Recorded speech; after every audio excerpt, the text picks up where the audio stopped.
O jacaré geralmente fica com a cabeça escondida debaixo da folha. Tem jacaré nesse lago aqui? Tem.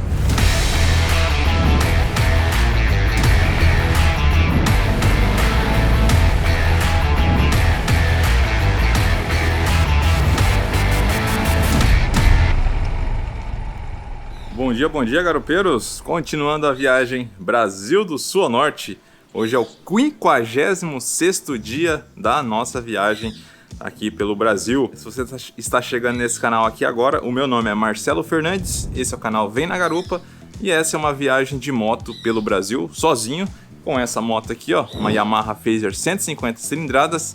É uma viagem para atingir os extremos sul e norte do nosso país. O sul já foi atingido e agora eu estou quase chegando no extremo norte. Estou aqui na cidade de Manaus, capital do Amazonas. Vou fazer passeios aqui em Manaus hoje e amanhã e depois a gente vai entrar lá no estado de Roraima para chegar até o município de Uiramutã. Não sei se vamos conseguir, porque fiquei sabendo que tá tendo uma barreira lá, feita pelos índios, né, e não tá podendo entrar ninguém. Eu espero até o dia que eu cheguei lá, essa barreira não esteja mais lá e eu consiga entrar, né? Tomara, cara. Ah, lembrando que hoje é dia 9 de julho de 2021, uma sexta-feira. Então ontem eu tirei o dia para dar uma descansada aqui em Manaus, tava meio cansadão já. Não descansei totalmente, porque eu fui correr atrás de arrumar algumas coisas da moto. Levei a moto para lavar, que eu tava precisando, tava muito suja, cara. Eu tive que mandar lavar a moto mais uma vez, pela terceira vez nessa viagem, né? Os caras capricharam na lavagem, ficou bem limpinha, ficou R$30 a lavagem. E também mandei trocar o kit relação ontem, mais uma vez. Dessa vez eu coloquei um kit relação com retentor, né? Que o pessoal falou para colocar corrente com retentor, falaram que era melhor e tal. Vamos ver se vai ser melhor mesmo. É uma marca aí que eu nunca tinha visto na minha vida, esse kit relação da ESK, eu acho, não estou enganado. Esse kit aí foi R$163 instalado, esse kit relação. Vamos ver se vai aguentar o tranco, né? Aquele que a gente instalou lá na Paraíba, daquelas marcas, a corrente eu acho que era da Daron e o coroa e o pinhão era da MHX Parts, eu acho, alguma coisa assim. Cara, não durou nada, cara. Acho que deu 5.700, 5.600 km só de durabilidade. Durou bem pouco, tá certo que eu passei em trechos muita terra, né? A corrente ficou muito seca muito tempo, né? Mas mesmo assim, né, tendo esse desgaste prematuro, cara, tinha que durar pelo menos uns 8, 10 mil quilômetros, né? E durou apenas 5.700 quilômetros, cara. Ontem também eu fui ali no centro aqui de Manaus para comprar um acessório aqui para GoPro. É um suportezinho que eu coloquei aqui na frente do painel da moto, para ter um outro ângulo, né, de filmagem. Vamos ver se vai dar certo, né, porque ali na frente trepida muito, então talvez a câmera vai ficar balançando, não vai dar certo, mas eu gostaria de fazer esse teste. Vamos ver quando o dia que eu sair com a moto, ver se vai dar certo esse novo ângulo aí. Também comprei um suportezinho pro capacete, porque esse mesmo suporte que eu uso no capacete, eu uso aqui em cima do local aqui que armazena o fluido de freio, né, que eu tenho um suporte ali também, e ali também vibra muito, né, então já acabou quebrando 2 suportes desses, cara. Daqui a pouco o Genges, que tá me dando apoio aqui em Manaus, chega aí pra gente começar finalmente fazer passeios aqui por Manaus, conhecer algumas coisas aí. E ontem foi só correria atrás dessas coisas aí, mas hoje vamos dar uma passeada aí. Já estou aqui no carro aqui com o Genges, que tá me dando apoio aqui em Manaus. Estamos indo lá conhecer, quer dizer, eu estou indo lá conhecer o Musa, né? O Genges já deve conhecer, né, Genges? Já. O Musa, gente, é o Museu ao Céu Aberto aqui de Manaus. É uma das poucas reservas florestais que existem no Brasil que fica em um entorno urbano. Então ele fica no cantinho aqui de Manaus, né? Mas ainda é floresta. E os fundos dele, o Genges estava me contando aqui, que ele continua floresta dentro, né? É uma reserva florestal que fica praticamente dentro da cidade, né? O museu a céu aberto fica dentro da cidade. Vamos lá conhecer agora. E o Genges está me contando aqui que essa avenida que a gente está passando aqui agora, que é a Avenida das Torres, ele falou que isso daqui era tudo floresta, né, Genges? Conta um pouquinho ao pessoal aí. Mais ou menos 20 anos atrás eu vi isso aqui sendo construído, então isso aqui era selva bruta mesmo, né? Então a cidade de 20 anos para cá cresceu assim de uma forma muito rápida, muito rápida. E como eu sempre ando por meio da mata, gosto de fazer trilha, eu andava de bike aqui, né? E vi isso aqui eu vi a selva sendo arrancada daqui. E hoje nem parece, aqui você tá dentro da cidade, cara. Morar no Amazonas, morar em Manaus tem umas peculiaridades fantásticas. Vem pra cá.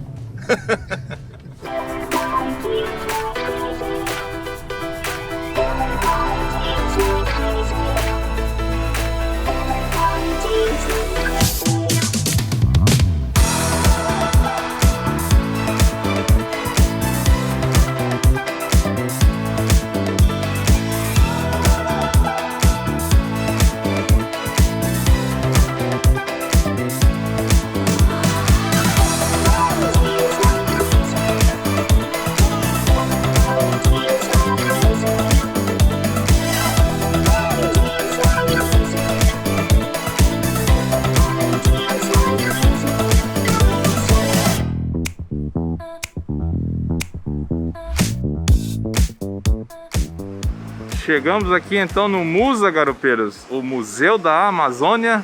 Atualmente a visita sem guia custa R$30 e a visita guiada custa R$50. Tá falando aqui, ó, que tem que ser com agendamento. Então não sei se vamos conseguir.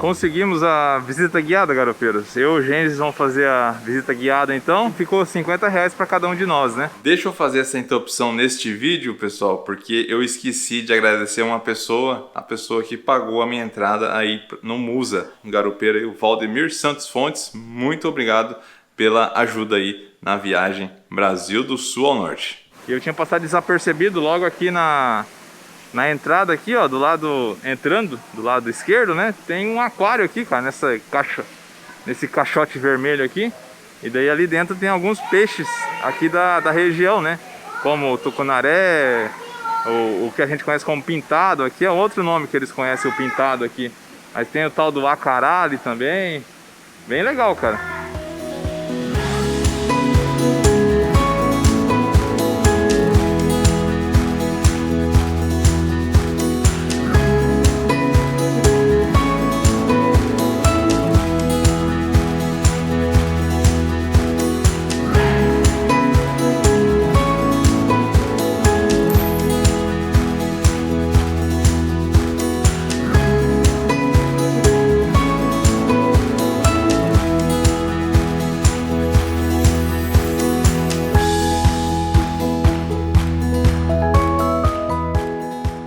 Logo que você passa a bilheteria aqui, ao lado esquerdo tem uma lanchonete. E pelo que eu olhei ali, não são preços exorbitantes, são preços normais, que é cobrado em qualquer lanchonete aqui em Manaus. Então achei bem interessante isso. Tem parque, se você vai, que o valor é bem alto, né, em relação a lanche, sucos, né. Aqui não, é um preço normal, como se fosse qualquer outra lanchonete aqui da cidade. E ao lado direito tem uma lojinha de artesanatos, né, onde você pode adquirir alguns produtos também aqui da região de Manaus, né. Dê uma olhadinha nos preços ali também, né, nada exorbitantes, preços também bem dentro do, vamos dizer assim, bem acessível, né. Achei bem legal, cara, por essa parte aí dos preços não ser muito exorbitantes assim, né, bem bacana.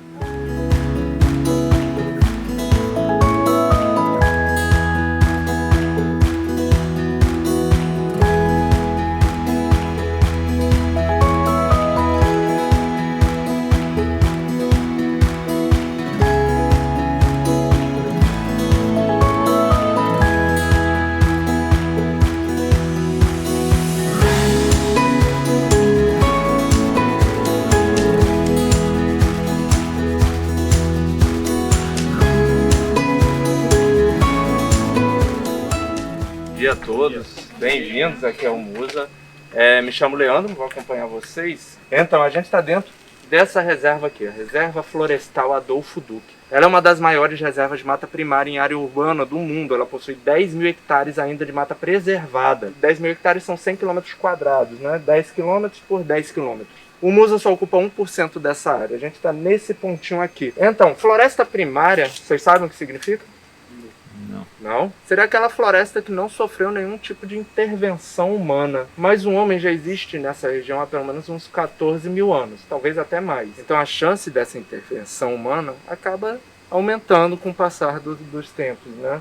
Principalmente depois ali do período, o início do período colonial, né? Então hoje a gente tem um outro nome também para esse tipo de formação de floresta, que é chamada de floresta madura, que indica que é uma formação antiga, que indiferente se teve uma intervenção humana também aí nesse meio. Só que no caso, se teve uma intervenção, não foi prejudicial para essa floresta. Talvez tenha ocorrido alguma introdução de espécie, foi utilizado de repente aí há 1000 anos atrás, 2000 anos atrás por caçadores-coletores e por aí vai.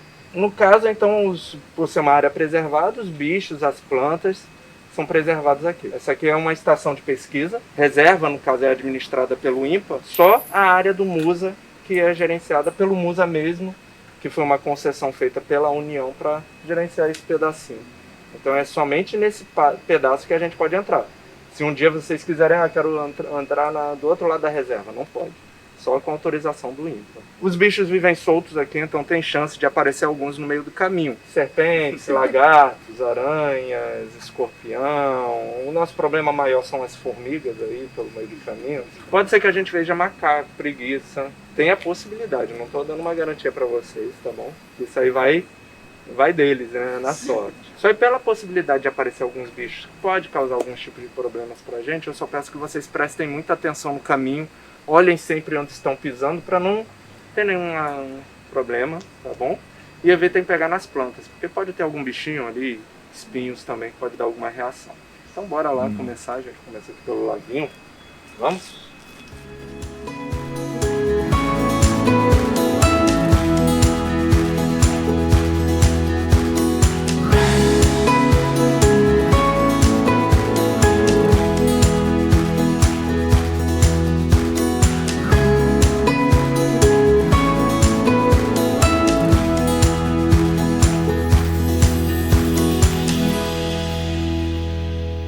Então, aqui é o nosso Lago de Vitórias Régias, é um lago artificial que construímos para virar um abrigo delas, para vocês conseguirem ver de uma forma mais fácil, né, as Vitórias Régias, sem precisar pegar um barco, por exemplo, para conhecer. Essa época também não é a época que ela está bem desenvolvida no ambiente natural dela, porque o período de cheia ela entra num processo como se fosse uma hibernação, ela não se desenvolve bem, então ela aguarda um pouco a vazante para se desenvolver melhor. Aqui vocês conseguem ver as folhas, temos flores ali do outro lado.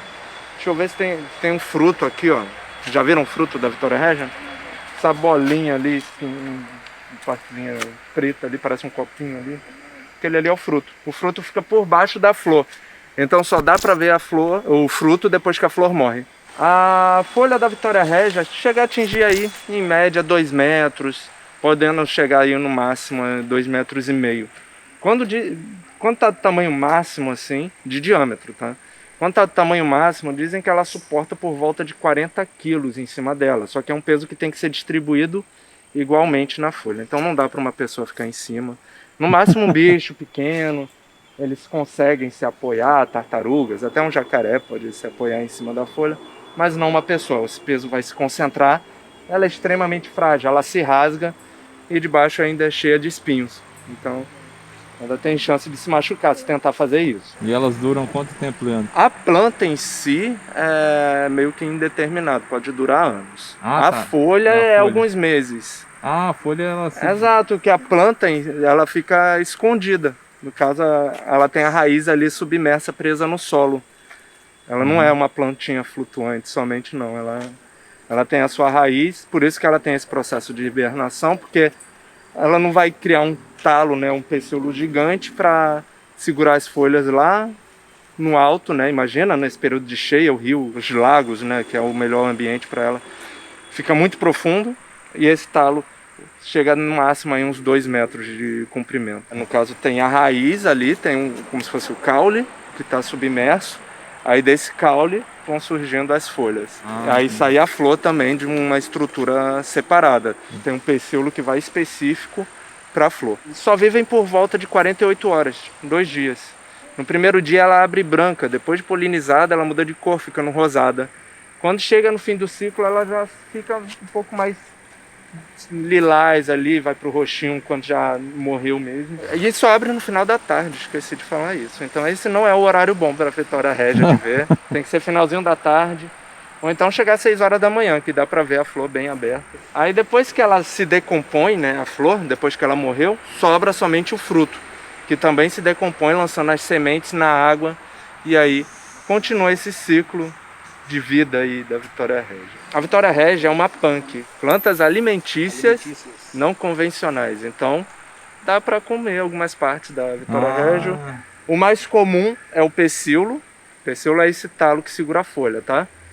Dá para fazer tipo uma sopa, um ensopado usando pecíolo.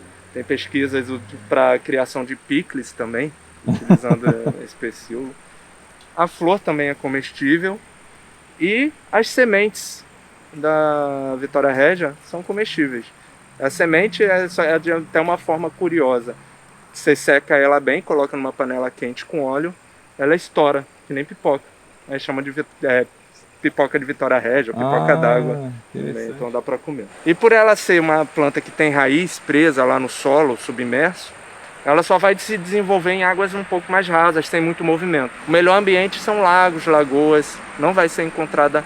Em algumas partes de rio até dá para encontrar, só que no rio é mais difícil, porque a força da água pode soltar ela ali, a profundidade também é maior. Dá para procurar os bichos que moram aí dentro também, tem jacaré, tem tartaruga. O jacaré geralmente fica com a cabeça escondida debaixo da folha. Tem jacaré nesse lago aqui? Tem um jacarezinho desse tamanho. Jacaretinga.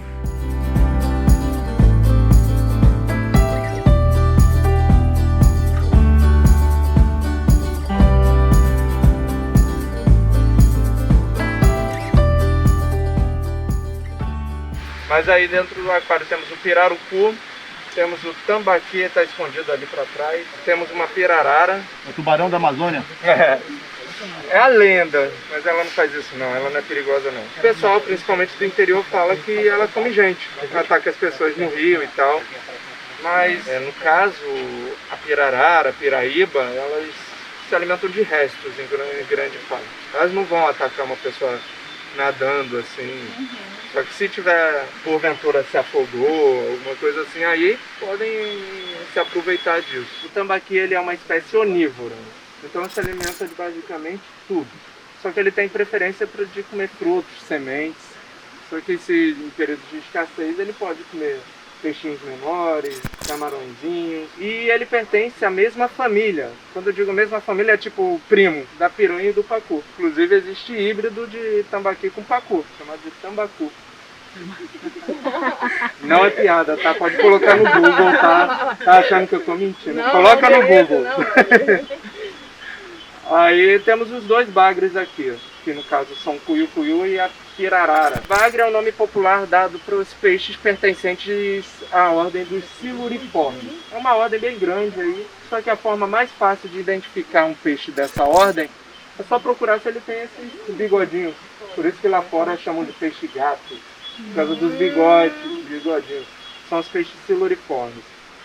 Cuiu-cuiu tem placas ósseas na lateral formando uma serra que ele utiliza como uma defesa. Se um predador tentar atacar o cuiu-cuiu, ele consegue arranhar o predador e escapar. Nem sempre é bem sucedido nisso, mas é uma tentativa, né?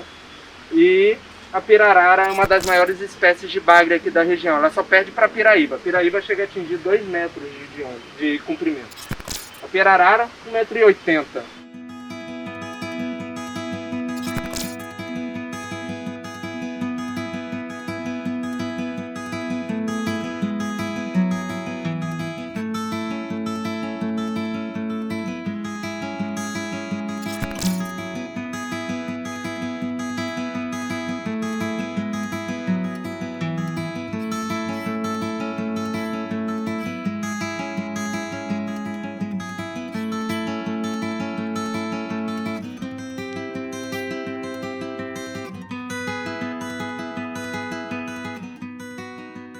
Dois sonhos realizados, garopeiros. Ver a Vitória Régia, pessoalmente, e ver o pirarucu, cara.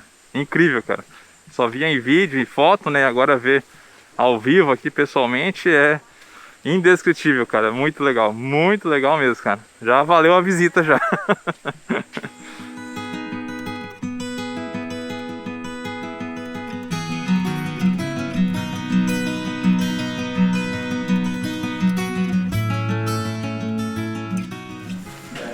Aqui no nosso serpentário temos 3 famílias de serpentes diferentes. 2 dessas famílias são inofensivas para a gente, então vocês não precisam se preocupar caso encontre elas no meio do caminho, tá bom? Só uma família que é perigosa. Vou começar falando sobre as não perigosas, né? A gente tem aqui, por exemplo, a cobra papapinto. Ela está escondidinha aqui nesse cantinho. Ela parece ser pequenininha, mas ela já tem 2,70 m. Ela pertence à família Colubrides. que é uma das maiores famílias de serpentes que existem aqui, que inclui muitas dessas que vivem nas árvores ali, as cipós e por aí vai. Esse nome Papa Pinta é porque ela invade ninhos e come os filhotes de aves. Então esse virou um nomezinho popular dela. Perigosa, mas ela é bem agressiva.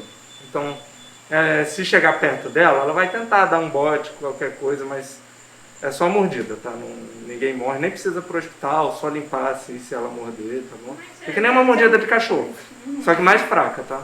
Ali naquele lado e ali ao fundo são as boídeas. Boíde é a família das cobras constritoras. Ela mata por constrição, ela se enrola na presa até a presa morrer sufocada, aí ela começa a comer. Aqui a gente tem duas jiboias, né, uma em cada recinto. Temos uma jiboia aqui escondidinha, um jovenzinho ali nesse canto. Elas são bem mais tranquilas, então se encontrar uma no meio do caminho, a chance dela dar uma mordida em vocês é quase nula. E aqui é a jiboia arco-íris. Essa daqui é a espécie mais tranquila de dessa família. Eu brinco falando que essa aqui pode ser considerada até o labrador das cobras. Inclusive essa é uma das espécies permitidas pelo IBAMA a ter como bichinho de estimação. Lógico, tem que ser adquirida de algum criador legalizado, mas ela é bem tranquila, uma das espécies mais tranquilas mesmo dessa região. Esse nome de jiboia vermelha pela coloração, mas também tem aqui jiboia arco-íris. É porque quando a luz incide na pele dela, ela começa a brilhar, fica bem coloridinha. É a família Viperidae. Temos aqui no nosso serpentário as jararacas e a cascavel. Cascavel é a única que não tem aqui no Amazonas, tá? Essa cascavel ela veio de Roraima. Cascavel é uma espécie de clima mais seco, então é mais presente no árido, semiárido. Em Roraima tem uma área de cerrado, meio rochoso, é onde elas geralmente se encontram. E a cascavel vocês sabem reconhecer, a cascavel, né? Aquela do chocalhinho, é o guizo dela. Esse aí é um alerta que ela tem, se um predador chegar perto, ela vai já balançar o guizo, que é para falar vai para longe que eu tô preparado aqui para um bote. Aí se a pessoa fica longe se escutar o barulhinho. Se chegar perto, aí sim ela vai dar o bote. E aqui são as jararacas. Essa sim é aqui dessa região. Na verdade a jararaca ela é presente praticamente em todo o território brasileiro. Elas correspondem a cerca de 90% dos acidentes ofídicos aqui no Brasil. Elas são extremamente agressivas, por isso são consideradas muito perigosas. E a mordida dela, né, esse veneno nessa peçonha, pode levar à morte. Mas na natureza, elas fazem um controle biológico das outras espécies. Então elas são um elemento fundamental para a manutenção do equilíbrio da natureza. O principal animal do cardápio delas são os roedores. Então elas conseguem controlar uma população de roedor. Acaba que esse também é um dos motivos delas chegarem próximo também às residências, né? Lixos, lixões, essas coisas acabam atraindo roedores e principalmente se você tem uma área de mata próxima, elas podem chegar até essas regiões. E também do veneno da jararaca, não dessa espécie, mas de uma outra espécie, só que os venenos são bem semelhantes, foi desenvolvido remédio para pressão arterial. Elas também têm uma importância médica, né? Vocês já ouviram falar do captopril? Sim, sim. Veneno de jararaca. É importante lembrar também que isso que elas fazem não é um ataque. Se ela morder vocês, não é um ataque, isso aí é uma defesa. Elas não sabem que a pessoa é um predador ou não. Então, ela vai pela possibilidade mais fácil para ela. É um predador. Então, ela tem que morder para se defender. E aí, tentar escapar.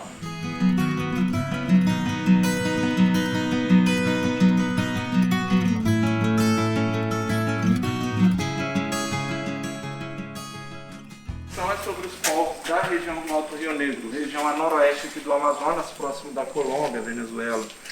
Lá naquela região existem cerca de 25 etnias. Trabalhamos aqui com 4 etnias de uma família linguística, que são chamados tucanos orientais. E as 4 etnias que a gente trabalha são os tucanos, dessanas, tuiucas e ebamaçã. Eles são grupos que vivem ao longo do Rio Negro, seus afluentes, e grande parte deles também dependem da pesca para alimentar suas comunidades. Aí essa exposição é para mostrar um pouquinho dessa relação que eles possuem com os peixes, que a partir de criar uma dependência tão grande, os peixes acabam participando da cultura desses povos.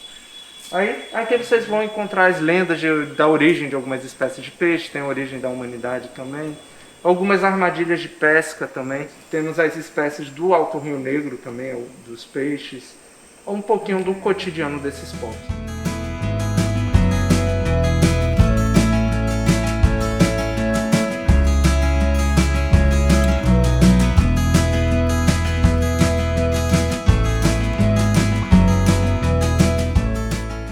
Então aqui é o angelim pedra, também conhecido como angelim vermelho. Ela é a maior espécie de árvore da floresta de terra firme. Essa árvore chega a atingir, em média, 60 metros de altura. Essa daqui é a maior da região da borda da reserva com a cidade. Ela tem por volta aí de uns 47 metros. Só que ela é considerada ainda uma árvore relativamente jovem.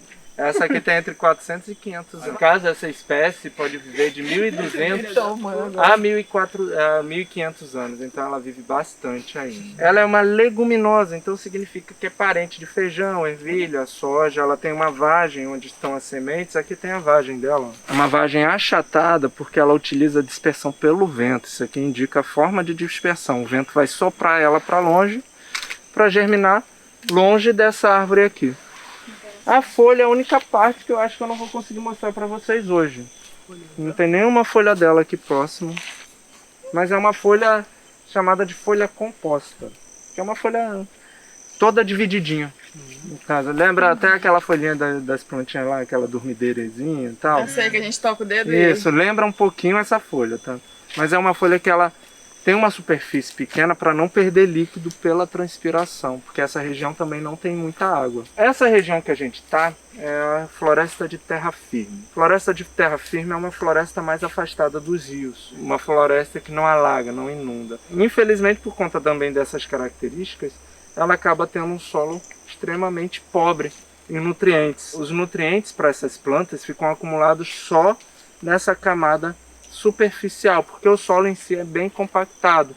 Geralmente essa região pode ter tanto um solo arenoso quanto um solo argiloso, barro, bem compactado. Isso faz com que os nutrientes não penetrem nesse solo. Aqui vocês conseguem ver como é o solo, é tipo um barro mesmo. Por conta desses nutrientes que estão nessa camada de cima, as raízes das árvores nessa região também vão ser bem elevadas. São chamadas de raízes aéreas. Aqui é a raiz do angelim. Ele não tem raiz profunda, é toda espalhada assim. Ela não consegue penetrar, então. Na verdade, ela consegue penetrar, só que se ela penetra, não encontra nutriente nenhum. Então, os nutrientes só estão nessa camada. Tá vendo? Folha, galho. Isso aí é chamado de serrapilheira. Essa camada pode chegar no máximo a uns 30 centímetros da superfície. Como ela não tem uma raiz profunda, para auxiliar ela na sustentabilidade, ela tem esse outro tipo de raiz ali, ó. Isso ali também é a raiz dela, que é chamada de raiz tabular. Aí tem um nome popular que provavelmente vocês já ouviram falar. Sapupema. Sapupema. Exatamente. Só quer indicar que é uma raiz tabular, a sapupema.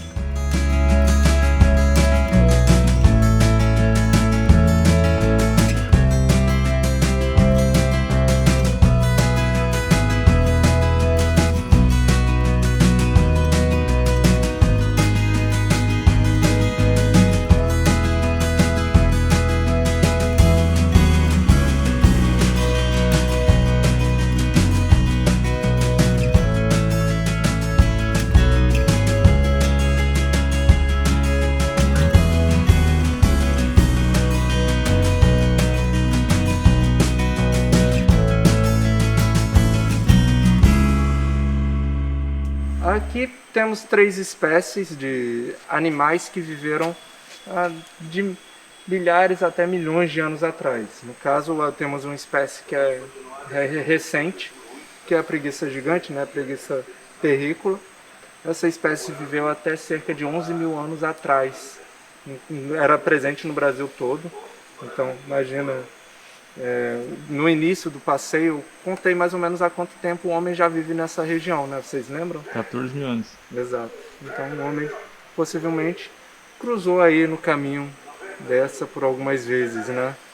Aí ali a gente tem um espécime que foi iniciou, né, com a Rosalie Benchimol pesquisando, né? É o Purosaurus, ele foi encontrado junto ao rio Purus, no município ali de Boca do Acre, próximo de Boca do Acre. No caso era um crocodiliforme que chegava a atingir até 12 metros de comprimento, um jacaré gigante, por assim dizer. Viveu de 5 milhões a 15 milhões de anos atrás. E ali o Amazonsaurus maranhensis. Aqui ele já foi encontrado na região do Maranhão, só que há 115 milhões de anos não tinha um regionalismo praticamente. Então um bicho que vivia naquela região poderia muito bem ser encontrado também em todo o território brasileiro. Então aqui são reproduções, o fóssil em si não pode ficar exposto que ele se deteriora. Então aí são réplicas no caso de como o bicho era mesmo, reconstrução dos ossos. Tá, imagina, essa aqui é uma região onde tem um jacaré, um peixe, qualquer coisa. Aí, conforme a modificação do relevo com o passar dos tempos, pode ser que ocorra uma separação. Aí você começa a formar um relevo diferente, no caso aqui pode ter um lago, e aqui virou outro lago. E nisso a gente construiu uma barreira geográfica. A barreira geográfica, o que vai fazer? Vai acabar modificando as espécies. O que aconteceu no período lá da Pangeia, a deriva do continente, tudo isso foi forçando a modificação das espécies. Aí a espécie daqui, por gerações e gerações, talvez tivesse mais alimento, aí ele conseguia se desenvolver melhor. Mas a espécie daqui tinha uma quantidade mais limitada, então eles tinham que reduzir seu tamanho de repente para ter alimento para todo mundo, ou até chegar a um período de extinção. O programa automaticamente muda as curvas de nível conforme ele vai modificando isso.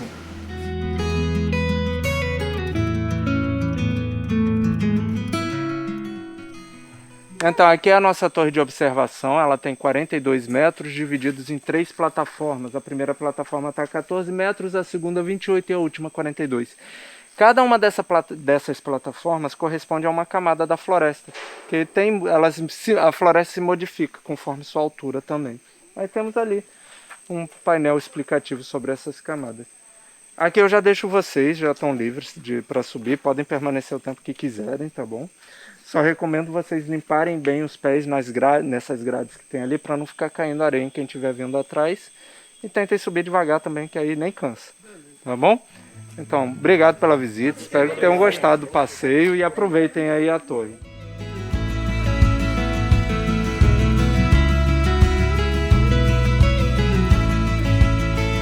Vamos iniciar aqui então a subida da torre de observação. Como o nosso guia ali, o Leandro, falou, né? São 242 degraus e 42 metros de altura no total. A estrutura da torre aqui, ela é toda em metal, né? E me parece bem firme.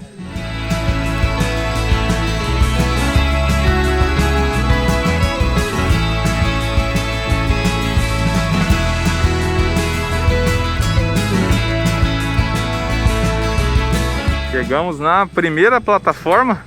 Se eu não estou enganado, ele falou que até aqui são 14 metros de altura. Essa primeira plataforma aqui, ó, onde você pode caminhar aqui do lado e se sentir literalmente no meio das árvores aqui.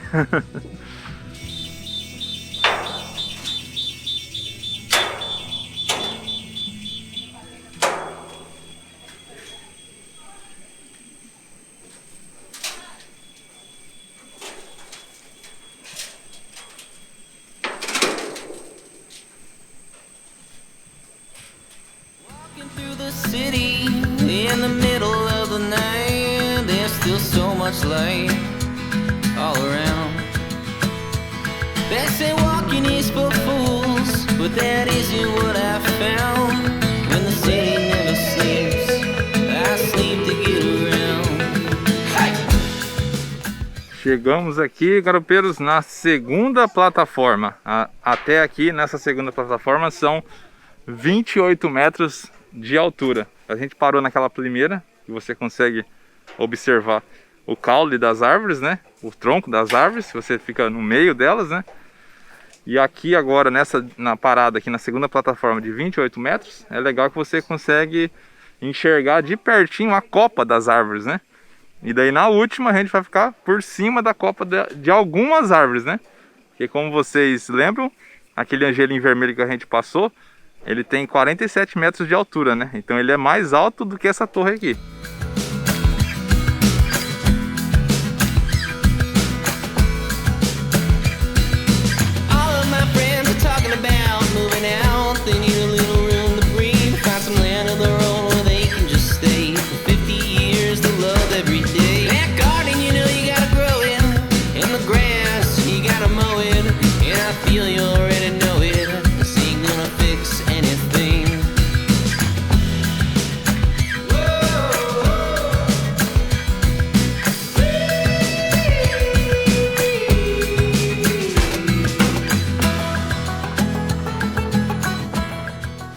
Garopeiros, chegamos aqui então no ponto mais alto aqui da Torre do Musa, a torre de observação aqui, e é incrível, cara, é muito legal.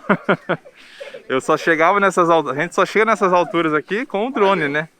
Mas agora tá aqui presencialmente vendo com os próprios olhos a copa das árvores, cara, é muito legal mesmo. E é muito alto também, é muito alto. Se você tem medo de altura, não recomendo pra você vir aqui. Dá uma olhada. Quando a gente fala 42 metros, né? Parece que não é muita coisa, né, gente? Isso. Parece que não é muita coisa, mas na hora que você sobe, cara, 42 metros é alto. É alto, hein? Cara do céu.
E além da altura da torre aqui, quando tem mais pessoas aqui em cima, o limite de pessoas aqui é de 15 pessoas aqui no alto da torre, né? Ela dá uma balançadinha aqui em cima, mas é normal, né? Toda estrutura alta assim, é normal ela balançar um pouquinho, né? Mas se você tem medo, você leva um susto, cara. Eu que não tenho muito medo de altura, né? Eu tenho só o suficiente pra me deixar alerta, né? Mas já dá um medinho, né? Já dá uma tremidinha nas pernas. Se você tem medo ainda, na hora que dá essas tremidas na torre aqui, você gela.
Agora são 13 horas 26 minutos, acabamos de descer aqui da torre de observação.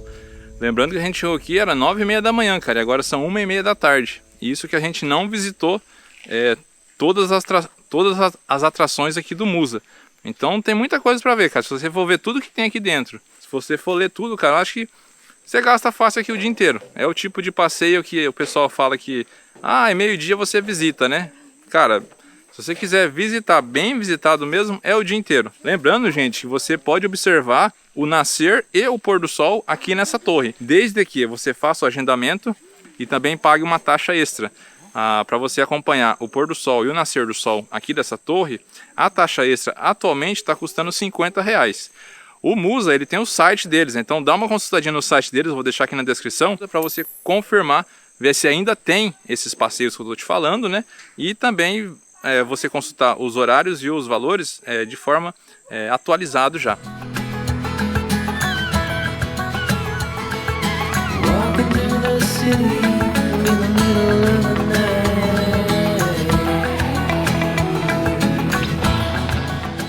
Eu vi essas árvores aqui, garupeiros, com essas proteções, ó, tá vendo? Ela tá em volta de várias proteções, ó, tá vendo? Eu perguntei pro nosso guia, o Leandro, né, por que tinha essas proteções nas árvores, né? E acreditem ou não, as pessoas vêm aqui e ficam riscando a casca das árvores, né? Colocando nome, fazendo símbolos, né? Infelizmente, você acha, não dá para acreditar um negócio desse, né? O pessoal vem no meio da mata e vem danificar a árvore, né? Daí eles colocam essas proteções para a árvore cicatrizar, cicatrizar essas marcas, né, que o pessoal faz. E daí quando tá cicatrizado eles pegam e tiram, né. É triste, né, cara? O pessoal vem aqui pro meio do mato, essa natureza linda aqui, né, que a gente tem, e vem aqui pra danificar o caule das árvores, o tronco das árvores, né. Daí eles colocam essas proteções aqui. Mais um ponto positivo aqui para o Musa, pessoal, ó.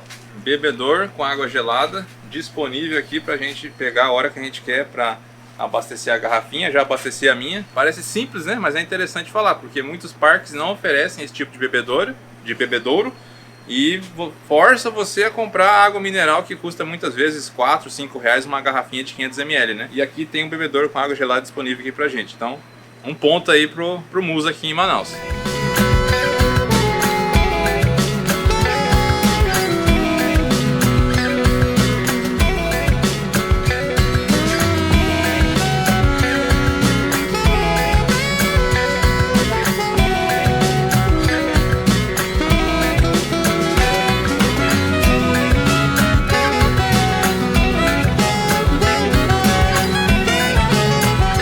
Normal, né, nos cafés regionais aqui na nossa região, a gente comia tapioca feita nesse sistema aqui, ó, nesses tachos grandes de aço. Então a gente consegue comer a tapioca, no caso do já modernizado, né?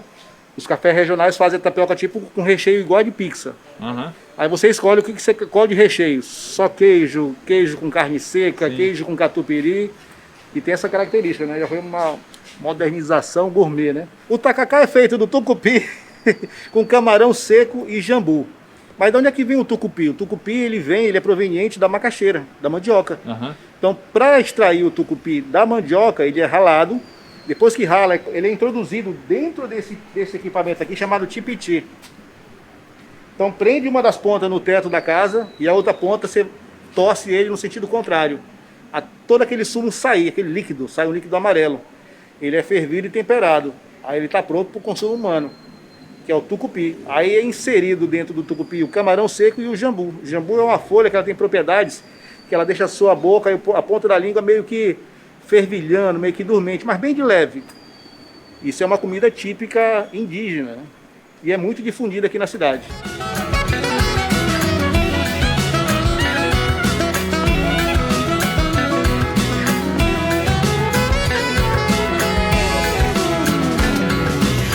Agora são 14 horas e 24 minutos já, garopeiros. O que aconteceu que a gente demorou tanto, né? Da torre até aqui fora, né?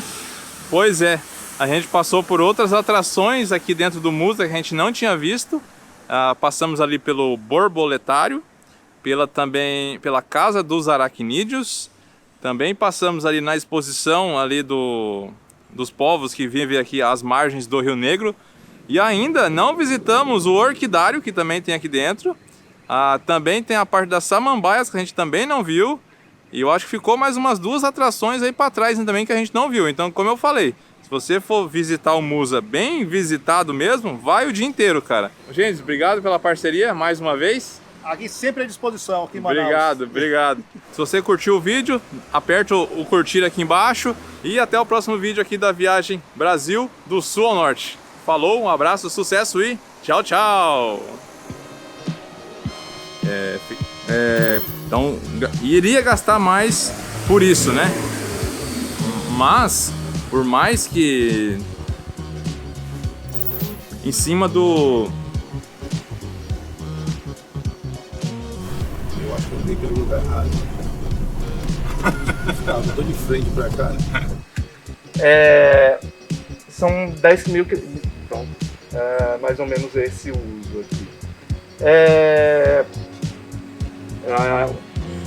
Ela é bem perigosa. Não, que é uns 2 metros, 3 metros, Ariel? Tem. 3? 2,70. Essa dali.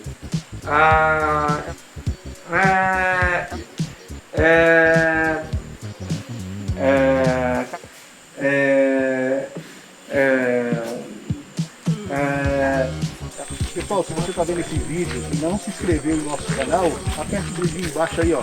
Se inscreve, isso é muito importante para o engajamento. Essas informações que eu passo para vocês. Olha quem tá aí atrás aí, ó. Vem na garupa. Vem na garupa. Vem na selva. Vem na selva com a gente. Se inscreve. Deixa seu comentário aí. Ai, Jesus! Tem elevador não? Ah, é. E aqui já é legal essas paradas, essas 3 plataformas. É bem alto, cara, é muito mais 40. Fazer uma live para vocês no alto da torre de observação do Museu do MUSA, Museu da Amazônia. Estamos a 42 metros de altura, pessoal. Deixa eu me esconder. Olha, não dá para se esconder com a Vamos descer, cara! E além... Tá bom? E já pode estar mudando pra... O tacacá ele é feito do... Esqueci.